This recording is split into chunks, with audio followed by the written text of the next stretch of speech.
Investors, welcome to my YouTube channel. आप देख रहे हैं द एनालिस्ट्स डेस्क और आज हम बात करने वाले हैं एक ऐसे सेक्टर की जो इंडिया इकोनॉमी की बैकबोन बन चुका है and the sector is logistics sector. Do you know कि ये सेक्टर अकेले भारत के जीडीपी का लगभग 14% कंट्रीब्यूशन देता है। चलिए आज समझते हैं इस सेक्टर को in detail. So basically I have divided this entire video into 4 parts. In first part we will see logistics sector क्या होता है। इन सेकंड पार्ट इस सेक्टर के टाइप्स और segments. In next part India में logistics sector का market size क्या है and what are the growth triggers. And lastly we will see which companies are working in this space with good fundamentals and future perspective. So let's get started.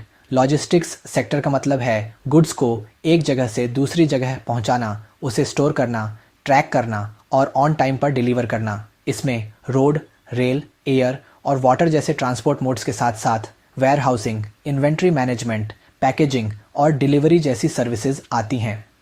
Overall logistics sector में 73% goods road transport से किया जाता है, railway से 18%, shipping से 5% और air cargo से 4 to 5% होता है।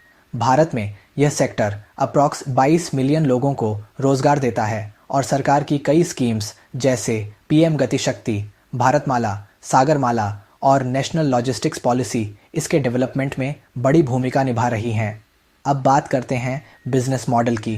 पहला है फर्स्ट पार्टी लॉजिस्टिक्स, यानी जब कोई कंपनी या निर्माता अपने प्रोडक्ट्स की डिलीवरी, ट्रांसपोर्टेशन और वेयरहाउसिंग का काम खुद ही करती है, किसी एक्सटर्नल सर्विस या लॉजिस्टिक्स कंपनी की मदद नहीं लेती। Second is two party logistics. ये वो सिस्टम है जिसमें कंपनी सिर्फ ट्रांसपोर्ट या वेयरहाउसिंग जैसे काम के लिए किसी बाहरी कंपनी को हायर करती है। ये कंपनियां फिजिकल एसेट्स जैसे ट्रक, शिप, गोडाउन को ओन करते हैं और केवल एक पर्टिकुलर सर्विस प्रोवाइड करती हैं, जैसे सिर्फ माल को एक जगह से दूसरी जगह पहुंचाना। Next is third party logistics. इसका मतलब होता है कि आपकी कंपनी अपने लॉजिस्टिक्स जैसे ट्रांसपोर्टेशन, वेयरहाउसिंग, पैकेजिंग या डिलीवरी को एक एक्सटर्नल कंपनी को सौंप देती है। उदाहरण के तौर पर मान लीजिए आप ऑनलाइन मोबाइल बेचते हैं, लेकिन माल को डिलीवर करना, स्टोर करना और ट्रैक करना आपके बस की बात नहीं।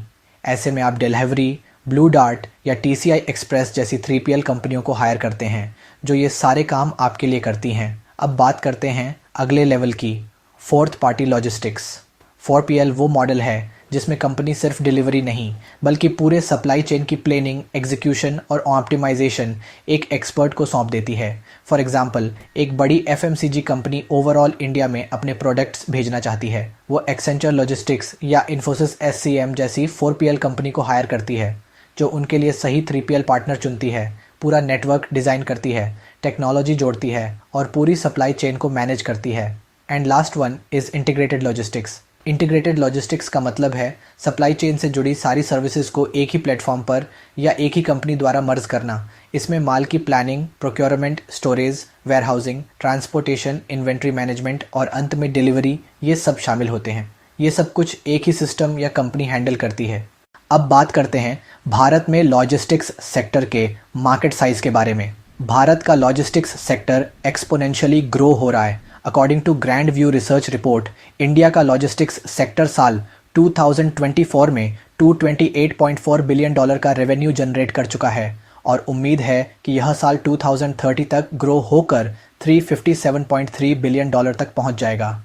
2025 से 2030 के बीच इस सेक्टर के 7.7% की एनुअल ग्रोथ रेट से ग्रो होने का अनुमान है। सेगमेंट के टर्म्स में बात करें तो transportation services was the largest revenue generating service in 2024, वहीं वेयरहाउसिंग और डिस्ट्रीब्यूशन सेवाएं सबसे प्रॉफिटेड और तेज़ी से ग्रो होने वाला सेगमेंट है जो फ्यूचर में सबसे अधिक ग्रोथ दर्ज करेगा। बिजनेस स्टैंडर्ड द्वारा जारी रिपोर्ट के अनुसार इंडिया का लॉजिस्टिक्स सेक्टर 2029 तक $484.43 बिलियन तक पहुंचने की संभावना है, जो कि करीब 8.8% की सालाना ग्रोथ रेट से ग्रो होगा। अब हम जानते हैं कि कौन कौन सी कंपनियां इस लॉजिस्टिक्स सेक्टर में काम कर रही हैं और कहां इन्वेस्टमेंट के बेहतरीन मौके बन सकते हैं। इस सेक्टर में कुछ कंपनियां तेज़ी से रेवेन्यू, प्रॉफिट और मार्जिन के मामले में ग्रोथ दिखा रही हैं। साथ ही लो डेट और हाई रिटर्न ऑन इक्विटी जैसी मजबूत फाइनेंशियल पोजीशन के साथ सामने आ रही हैं। भारत का लॉजिस्टिक्स सेक्टर अभी भी 85 to 90% अनऑर्गेनाइज्ड है, यानी छोटे खिलाड़ी ज़्यादा हैं, लेकिन कुछ कंपनियां हैं जो स्ट्रॉन्ग पोजीशन में हैं। First company is SJ logistics limited. इस कंपनी का मार्केट कैप करीब 671 करोड़ है। पिछले 2 वर्षों में कंपनी ने अपनी रेवेन्यू 149 करोड़ से ग्रो होकर 502 करोड़ कर ली है। ऑपरेटिंग प्रॉफिट मार्जिन 9% से ग्रो होकर 15% हो गया है। नेट प्रॉफिट 8 करोड़ से ग्रो होकर 52 करोड़ हो गया है, यानी 6 टाइम्स ग्रोथ। कंपनी का ROE 32% और ROC 36% है। ये स्टॉक आपकी वॉच लिस्ट में ज़रूर होना चाहिए। Second stock is delivery limited. इसका मार्केट कैप 31,700 करोड़ है। फाइनेंशियल ईयर 2020 में भारत की सबसे बड़ी और सबसे तेज़ी से ग्रो होने वाली पूरी तरह एकीकृत लॉजिस्टिक्स कंपनी है। कंपनी 220 प्लस देशों और क्षेत्रों में सर्विसेज प्रोवाइड करती है। रेवेन्यू 3647 करोड़ से ग्रो होकर 8932 करोड़ हो गई है, यानी लगभग 2.4 गुना। पिछले 5 वर्षों में कंपनी ने 20% CAGR की दर से मुनाफा ग्रो किया है। Next company is Aegis Logistics Limited. Market cap 26,000 crore है। यह भारत की तेल, गैस और केमिकल लॉजिस्टिक्स में लीडिंग कंपनी है। Company LPG terminals, pipelines, filling plants और गैस स्टेशन का नेटवर्क संचालित करती है। रेवेन्यू 3843 करोड़ से ग्रो होकर 6764 करोड़ हो गया है। पिछले 5 वर्षों में 46% CAGR से प्रॉफिट में ग्रोथ हुई है। डिविडेंड पे आउट 40% है, which indicates profits are real and there is no manipulation in accounts. Fifth stock is Ritco logistics limited. ये एक स्मॉल कैप कंपनी जिसका मार्केट कैप 878 करोड़ है।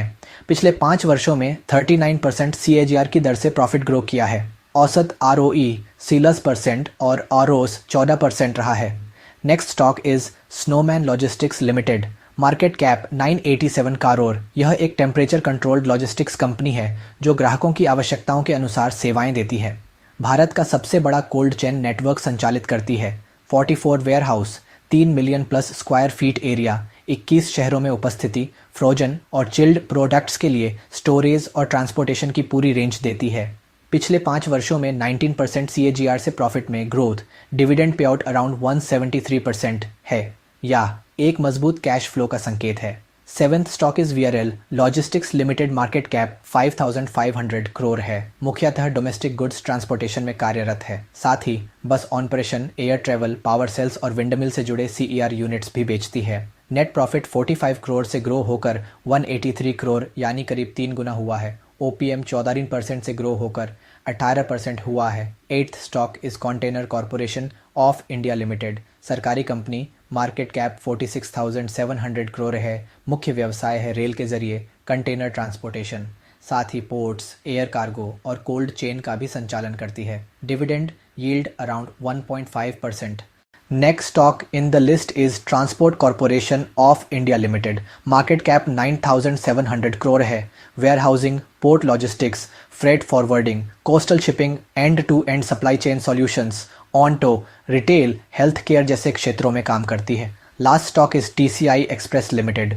मार्केट कैप 2,800 करोड़ है। यह एक एक्सप्रेस कार्गो लॉजिस्टिक्स कंपनी है जो पूरे भारत में टाइम डिफाइंड डिलीवरी करती है। एसेट लाइट मॉडल और मजबूत नेटवर्क के साथ B2B लॉजिस्टिक्स में प्रमुख नाम है। तो दोस्तों, ये थी कुछ कंपनियां जो आपकी वॉच लिस्ट में ज़रूर शामिल होनी चाहिए।